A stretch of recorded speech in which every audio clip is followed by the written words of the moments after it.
Bienvenido a su programa Colibrí Radio. Hoy tenemos un tema muy interesante. Vamos a hablar sobre la educación ambiental en el marco global y específicamente vamos a hacer énfasis aquí en la República Dominicana. Aquí tenemos a Teodoro Lara, David Arias, un servidor, que esperamos que ustedes aprendan un poquito, ¿verdad?, de lo que es la educación ambiental, igual que nosotros, porque esto es un tema continuo, es un tema que debemos tenerlo presente si queremos un planeta sano en el cual nosotros podamos vivir. No solo un planeta sano, buenas tardes. No solo un planeta sano, sino una vida de calidad. Porque siempre se piensa en la educación ambiental como una herramienta de conservación de la biodiversidad. Y no se trata solo de eso. Se trata de conservar la vida, tal como la conocemos, o mejorarla incluso, de todo el ecosistema, de la biodiversidad, pero también la calidad de vida de los seres humanos. Por ejemplo, si tenemos una correcta implementación de los conceptos de educación ambiental, reducimos los impactos de cosas como el ruido, la basura, es decir, los residuos sólidos y tantos problemas que nos preocupan. Sí, correcto. Es bueno hacer un recorrido un poquito rápido de lo que es la historia de la educación ambiental. Y fíjense que el problema principal, oye, comienza con la famosa Revolución Verde. La Revolución Verde fue un periodo de una alta producción agrícola a nivel mundial, pero eso conllevó a una serie de tecnologías que lamentablemente afectan el medio ambiente, como el uso de los pesticidas, el uso de los fertilizantes químicos, la mecanización, el uso de riego y el uso de semillas mejoradas. Este paquete tecnológico que fue un boom para la humanidad, de hecho, su padre, el padre de la Revolución Verde, Newman, ganó un premio Nobel en el Premio Nobel. 86. Entonces fue todo un éxito. Pero ¿qué pasó? Con el tiempo, esta actividad agrícola ha tenido un impacto demasiado alto. Y precisamente por esto, una periodista llamada Raquel Carlson, ella escribió un libro que se llamó La Primavera Silenciosa en el año 1962 y Exacto. a donde daba a entender la problemática, porque ella observaba que cada vez que se aplicaban químicos, especialmente con avionetas y maquinaria, morían las aves y morían otro tipo de animales. Y este libro fue el inicio de lo que la gente comenzó a tomar conciencia, Así ¿verdad?, es. sobre el problema ambiental. Conciencia, Ajá. término compuesto. Efectivamente, Raquel Carlson estremeció la opinión pública con el famoso libro La Primavera Silenciosa, porque ella notaba que precisamente, y regresando a las comunidades rurales que ella conocía muy bien, veía la ausencia de las aves y comenzó a asociar eso con la muerte de insectos. Y se dio cuenta que la primavera silenciosa estaba asociada a la aplicación de pesticidas. Pero antes de entrar a eso, deberíamos conceptualizar un poco qué es la educación ambiental. ¿Qué entiendes por educación ambiental tú, David? Sí, mira, esto es bueno explicarlo bien claro. Educación ambiental no solo es educación, no solo es conocimiento, no solo es conciencia. Porque fíjense que a veces estamos conscientes de que no debemos tirar una botellita plástica del vehículo hacia afuera, pero la tiramos. Entonces la educación ambiental lo que quiere es que cambiemos de actitud. Cuando usted cambia la acción, es que usted está educado. O sea, Mm. cuando usted deja de depositar los residuos sólidos en un lugar inadecuado, cuando usted maneja apropiadamente el agua, cuando usted no contamina el aire, o sea, cuando usted deja de hacer lo que afecta al medio ambiente, entonces usted está educado. En ese sentido, como bien definen los textos, educación ambiental conduce a un cambio de actitud y de aptitud, con Ujú, C y con P, ujú. porque habla de conocimiento, pero habla de conducta y habla también de capacidades. Es decir, se supone que la educación ambiental es también formación, es sensibilización, es conciencia, pero es también capacidad para gestionarnos en el entorno de manera que garanticemos la palabrita que está de moda, el término que está de moda, el desarrollo sostenible.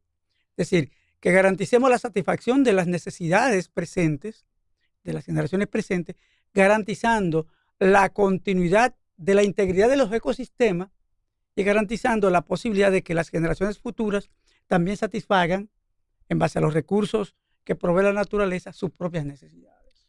Sí, correcto. Mira, otro hecho interesante que despertó conciencia en la humanidad fue cuando el ser humano sube por primera vez a la luna y se observa la Tierra desde el espacio. Nos damos cuenta que somos un puntico pequeñitico en el espacio y que también se observaban cómo la zona industrializada emitían esta cantidad de humo y calor. Y comenzó la preocupación. Y todo esto sumado a otros actores que escribieron libros, grupos ambientalistas que se formaron. Para el año 1972, en Suecia, en Estocolmo, su capital, se celebra la primera reunión ambiental mundial, que se llamó la Conferencia de Estocolmo. Sí, la Conferencia sobre el Medio Humano, la primera cumbre global. Exacto. Entonces ahí es que se trazan los primeros lineamientos para la educación ambiental. O sea, y se escriben estos primeros términos y se define que el mundo debe comenzar a hacer una educación ambiental para si queremos un desarrollo sostenible. En el mandato 96 del documento de Estocolmo, precisamente preconiza la inminencia, la necesidad de desarrollar estrategias de educación ambiental. Ahora, antes que eso, hay que decir que un grupo de técnicos, científicos, industriales se reunieron, si no recuerdo mal, en el año 71. Se llamó el Club de Roma. Y advirtieron, y no eran ecologistas, no eran revoltosos, no eran militantes del ambientalismo. Y comenzaron a levantar información, encargaron especialistas para hacer un perfil de lo que estaba pasando en el mundo y se dieron cuenta que el mundo no podía seguir por donde iba. Eso condujo a una serie de encuentros posteriores que culminaron con esa cumbre sobre el medio humano que tú mencionas. Posteriormente ha habido otras cumbres, como la de 1992, que fue 20 años más tarde, que fue la famosa cumbre de Río, donde la educación ambiental fue también ampliamente ponderada. Y por cierto, ha habido una serie de eventos propiamente dedicados a educación ambiental, como fue el seminario de Belgrado, que produjo la famosa Carta del Belgrado sobre los principios de educación ambiental. Seguimos con Colibrí Radio y con el tema sobre la educación ambiental. Vamos a enfocarnos a la República Dominicana, ver cómo se ha desarrollado la educación ambiental y cuáles son sus principales problemáticas en su desarrollo. Sí, bueno, habíamos hablado al final del segmento pasado de la Carta de Belgrado, que fue la que, digamos, que sistematizó las propuestas globales sobre el tema de la educación ambiental. Habló de sus ámbitos, habló de sus pilares, habló de sus objetivos, ¿no? Ahora, para que podamos reflexionar sobre eso en República Dominicana, quizás debemos ver un poco qué es aquello de educación ambiental. Ya la conceptualizamos como la formación que conduce a lo que yo llamo una conducta ambientalmente responsable desde los individuos, pero también desde las instituciones. Y en la Carta de Belgrado se estableció que los 3 pilares de la educación ambiental son los que acabamos de mencionar: conocimiento, valores, actitudes y aptitudes. O sea, conocimiento, conducta y capacidades para abordar el medio ambiente de manera responsable y productiva. Y también habló de los ámbitos de la educación ambiental, que es, en aquel documento hablaba solo de 2, de formal e informal. Cuando se hablaba de formal, se hablaba de la educación ambiental escolarizada o en las instituciones públicas propiamente concebidas para la educación formal, pues escuelas, universidades, colegios, públicas y privadas, claro está. Y hablaba de la informal como la de aquella que llevan a cabo grupos interesados en el tema, grupos ambientalistas, organizaciones diversas, etc. Pero más adelante se descubrió que quizás uno de los ámbitos más influyentes en la conducta de las personas en todos los sentidos, y en este caso particularmente de la conducta ambiental, es la comunicación, el arte y tantos otros recursos. Y se habló entonces del tercer ámbito, que es el ámbito informal. Los medios de comunicación, por ejemplo, crean percepciones, crean, vamos a decir, inducen visiones, etcétera, a través de la información, comentarios, opiniones que se establecen. Y es muy importante. Entonces, cuando hablemos en República Dominicana de lo que se está haciendo en educación ambiental, debemos verlo en esos tres ámbitos. Sí, para recordar a nuestro público, aquí la educación, los medios que utilizamos para llevar educación ambiental, como tú acabas de decir, primero tenemos la educación formal, la educación informal y oigan otra, la educación no formal. Formal, no informal e informal. Ajá, esa es la no formal e informal. O sea, a veces nos confundimos con eso, pero bueno, la no formal es hacer un afiche y colocarlo en un sitio, ¿no? Entonces, tú no mandas el mensaje, ¿no?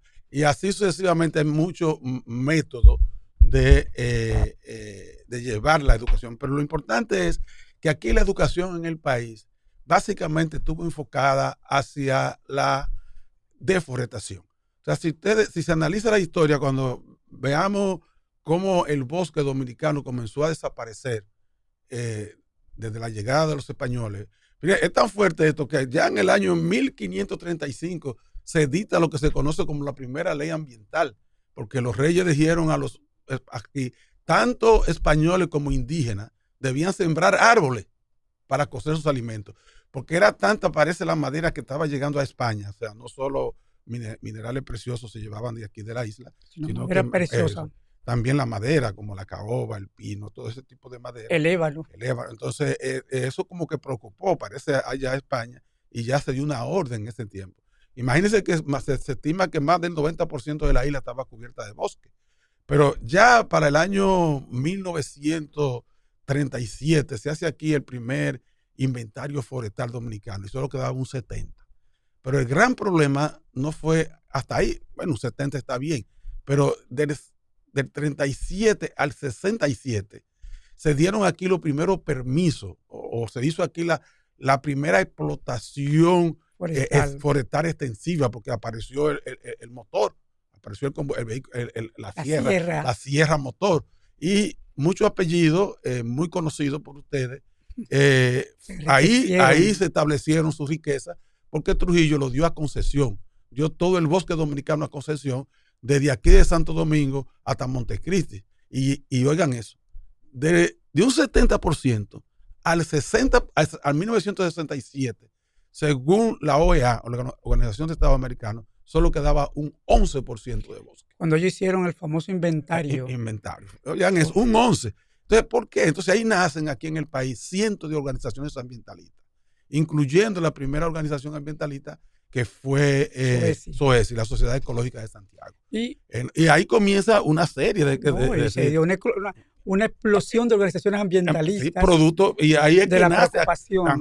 Ahí realmente, en esa organización ambientalista es que se lleva la educación ambiental. Propiamente. Porque no había educación ambiental formal. O sea, no había programa, exactamente, esa es la idea. Entonces, hay una cosa muy interesante que has dicho. La primera razón de la educación ambiental fue la preocupación por la conservación del bosque. Sí, efectivamente, todavía no existía la gran problemática de la contaminación del aire, ni siquiera por residuos sólidos. Había ya un gran deterioro de suelos, hay que decirlo, porque la propia desaparición de cobertura boscosa generaba también empobrecimiento de los suelos, pero no se había percibido como un gran problema. Después, en los años 70, 80, comienzan otros problemas a aparecer y se dan situaciones como la preocupación por la conservación de la biodiversidad, que es decir, la flora y la fauna. Comenzamos a pensar en los ríos, que fue el otro tema de la educación ambiental, cuando decía, están desapareciendo nuestros ríos, y efectivamente.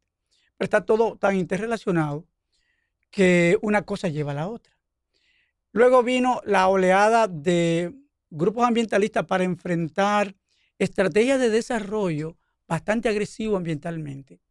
Situaciones como famoso ROCAS, ¿te acuerdas? Sí.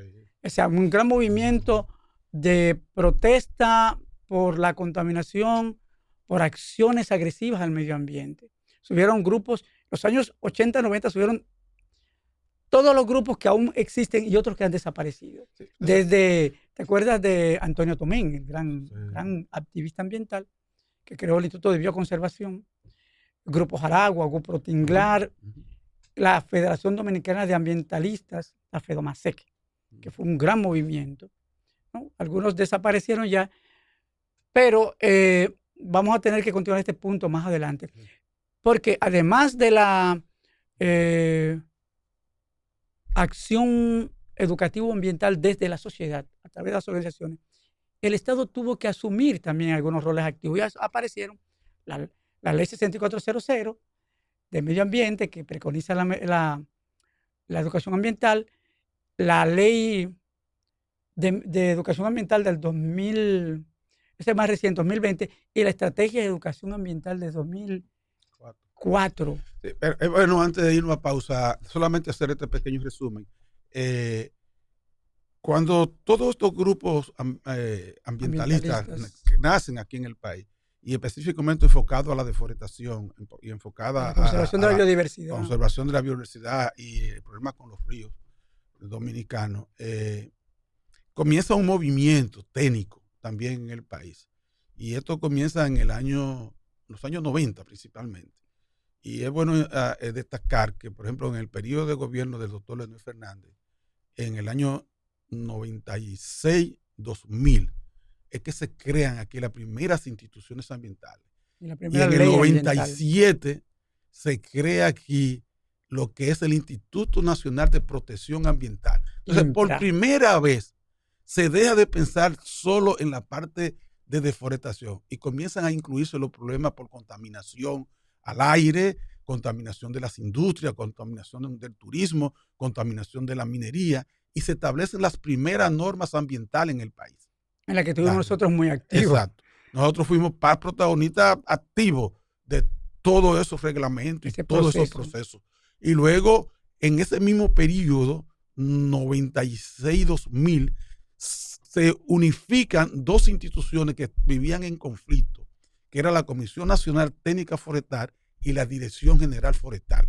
Y bajo una ley, me parece las 199, 299 o algo así, se crea el Instituto Nacional de Recursos Forestales. Oigan eso. Entonces ya se unifica porque había todo un movimiento para unificar todas esas actividades que habían en diferentes instituciones con partecitas, ¿verdad?, que tocaban. Y entonces hacer una sola institución, que era el Ministerio de Medio Ambiente y Recursos Naturales del año 2000. Para puntualizar eso e irnos a la pausa, precisamente el INPRA, Instituto Nacional de Protección Ambiental, corresponde a la que ahora es el Viceministerio de Gestión Ambiental. Y ese instituto forestal es precisamente el viceministerio. O sea, lo que hizo el gobierno de entonces, el Estado en ese momento, fue crear instituciones que aún persisten bajo otro nivel y denominación. Regresamos con su programa Colibrí Radio. Estamos hablando un poco de la historia de aquí de la educación en la República Dominicana. Ahora, en el momento actual, fíjense que prácticamente la parte educativa se ha quedado rezagada en la República Dominicana ambientalmente, ¿no? En la parte de educación ambiental. En muchos aspectos, se están haciendo específicamente en el asunto ambiental. Exacto. Y no solo por eso, sino que a pesar de haber una estrategia de educación ambiental desde el año del 2004, el gobierno, en este caso específicamente, en cuya relación nosotros participamos. Exacto, sí, en el Ministerio de Medio Ambiente no se le da seguimiento y las instituciones del Estado, o sea, de parte del Estado, no se siente que hay una educación institucional en la República Dominicana que reduzca los impactos ambientales. Y sobre todo, y antes de eso es importante hacer entender que en este proceso institucional que veníamos hablando, a partir del año 90, vamos a decir, el problema número uno ambiental en la República Dominicana era la deforestación. Pero a partir de los 90, oigan bien, el problema número uno en la República Dominicana de contaminación es los residuos sólidos. Es el gran problema que tenemos actualmente aquí en la República Dominicana. Entonces, vamos a dejar a Teodoro que nos desarrolle un poco sobre problemas pero sobre todo sobre qué debemos hacer. Propuestas, ¿no? Sobre Bueno, propuestas, sí. primero que ya en Faustino Varela, ¿te acuerdas de Faustino Varela? Sí, claro. Es un ícono, ese es un símbolo de educación ambiental. Un abrazo para ella donde esté. Ya cuando se estaba discutiendo la Estrategia Nacional de Educación Ambiental, en la UNFU hicimos una sesión, planteábamos desde Tinglar, el Grupo Ecologista de Tinglar, nuestra preocupación de que esa Estrategia Nacional de Educación Ambiental estaba colgando del aire. O sea, porque si no hay una visión de desarrollo, ¿cómo podemos establecer una estrategia de educación ambiental si no tenemos claro a qué estamos dando respuesta, a qué problemas y a qué propósito? Porque educación ambiental no es solamente para prevenir, resolver problemas ambientales, es para construir también un ambiente más productivo ambientalmente, más sano, más vivible. No solo para el entorno, la calidad del aire, la calidad de las aguas, la calidad de los medios, la biodiversidad, sino los seres humanos. Entonces, el primer problema es la actualización de una verdadera estrategia de educación ambiental que no existe. En República Dominicana hay unas cuantas instituciones muy bien intencionadas, algunas de ellas que merecen todo mi respeto, que están haciendo un buen trabajo, pero no hay una articulación. En este caso, la articulación le corresponde al Estado, a través de las instituciones que tienen que ver precisamente con la formación de la población, que es, por un lado, el Ministerio de Educación Ambiental y por el otro lado, el Ministerio de Medio Ambiente, en relación al medio ambiente, que debe pautar la orientación de esos esfuerzos de educación. Pero además tiene que involucrar, oye bien, como decía la Carta de Belgrado, tiene que involucrar a todas las instituciones. Claro. Todas las instituciones tienen que hacer educación ambiental a través de la práctica. Ahora, tenemos una suerte, David. Tenemos la suerte de que existe la escuela. Y la propuesta nuestra es que la educación ambiental debe tomar como eje fundamental el medio educativo, para hacer educación ambiental en las escuelas y desde las escuelas. Fíjate una cosa, eso que tú dices, eso es importante. Y a pesar de que hay algunos instrumentos que podemos aprovechar, como es las 60 horas educativas que tienen que hacer todos los estudiantes antes de terminar su bachillerato. Famosas 60 horas de servicio social. Es un servicio social. O sea, hay un acuerdo entre el Ministerio de Medio Ambiente y una el norma, hay una ordenanza. Sí, y para que dediquen una parte de esas horas a la parte ambiental. Y yo creo que eso también, porque 30 horas. La educación es buena en la acción, no solo en la parte de conceptualización y directamente, sino que las personas actúen, que aprendan haciendo, y así se le queda mejor, ¿no? Lo que queremos buscar con esta parte educativa, que no hace tanta falta en este país. Fíjense que este país es una norma que cuando llueve tiramos la basura a la calle para que el agua se lleve la basura. Entonces, ¿qué pasa? Que esa basura... Luego nos quejamos de las inundaciones. Exacto, tapan los filtrantes y entonces vienen las inundaciones. Entonces, comenzando por ahí, pero también las aquí... inundaciones urbanas. Aquí también hay que reglamentar también las pocas industrias que tenemos. Señores, eso es vergonzoso, pero aquí más del 90% de la industria de la República Dominicana no tiene planta de tratamiento. Sí tienen, de tratamiento. Ellos tratan, pero mienten. Pero mienten. Entonces, eso, señores, hay que buscar una forma. Hace tiempo que se está tratando, porque es costoso, pero hay que hacerlo. Eso hay que hacerlo. Pero eso también se debe a una falta de planificación territorial del país, porque aquí comienzan las industrias. Mira, si tú te fijas, el primer parque industrial se desarrolla en la Máximo Gómez, camino a Villamella. Sí, luego viene la población y abarca toda el área, y luego se muda ese parque industrial al kilómetro 7, no, al kilómetro 7 de la cervecería, sí, claro. Luego de ahí se hace un tercer parque y se va a Jaina. Y en Jaina no iba a vivir nadie. Imagínense ustedes la cantidad de personas que viven. De Jaina los traen a la zona industrial de Herrera. Planificación territorial. Y ahora se está desarrollando entre el kilómetro 20 y el kilómetro 22 de la autopista Duarte. Pero igual usted va por ahí y va a encontrar residencial y zona industrial. Entonces hay que organizar el país, hay que darle para adelante al plan de ordenamiento territorial que está aprobado ahí en el Congreso, pero que no se aplica para que podamos tener un ambiente sano. Ni se aplica ni se explica, porque hay ya iniciativas de ordenamiento territorial municipal. Entonces, ¿en el marco de qué conceptualización amplia? Eso no se ha discutido incluso de manera clara con la población y actores fundamentales. De manera que, y hay ya contratos para implementar planes de ordenamiento territorial. Pero, óyeme, lo que pasa es que nos está pasando como el famoso burro con la zanahoria. Tú sabes cómo es eso, ¿no? El burro le amarran un palo del cuello y le ponen una zanahoria allá. El burro se mueve detrás de la zanahoria, pero nunca la alcanza. Eso estamos haciendo con todos los enunciados. La estrategia de educación ambiental, la ley de educación ambiental, la ley de ordenamiento territorial, la ley de gestión de residuos sólidos, todas esas leyes. Y nosotros como ciudadanos tenemos que educarnos en las capacidades de demandar que eso a que te refieres, todas esas normas que están muy bien, en principio, se implementen. Pero además que se prepare, oye bien, a los ejecutores de esas políticas para que lo hagan, por ejemplo, de los ayuntamientos. ¿Sabe la importancia que tienen las famosas UGAM? O sea, la unidad de gestión ambientales municipales, que son las que tienen que gestionar la realidad ambiental de los territorios municipales, incluyendo la gestión integral de los residuos sólidos.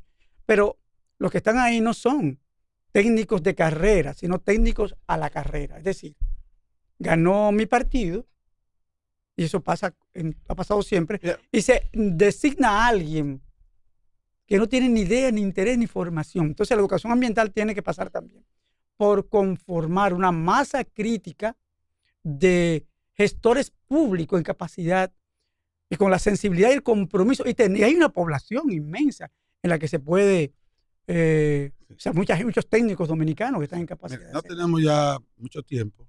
También es importantísimo que esta educación ambiental sea llevada a través de los medios de comunicación. Claro, claro. Los medios de comunicación juegan un papel importantísimo. Educan más que las escuelas. Exacto. Entonces, cuando esos medios, porque son educación masiva, una educación informal, pero es una educación que llega con un pequeño mensaje, ¿no? Y la gente cree todo lo que se dice en televisión y en radio, olvídate. Si Entonces, salió en la televisión es verdad, aunque sea mentira. No tenemos más tiempo, lo esperamos en la próxima semana y denos like.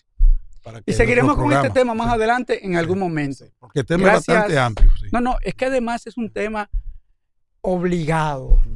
Por eso el mundo entero se ha movido en eventos en torno a educación ambiental. Lo que tenemos que hacer es aterrizarlo en la práctica. Muchas gracias. Muchas gracias por la audiencia. Nos vemos.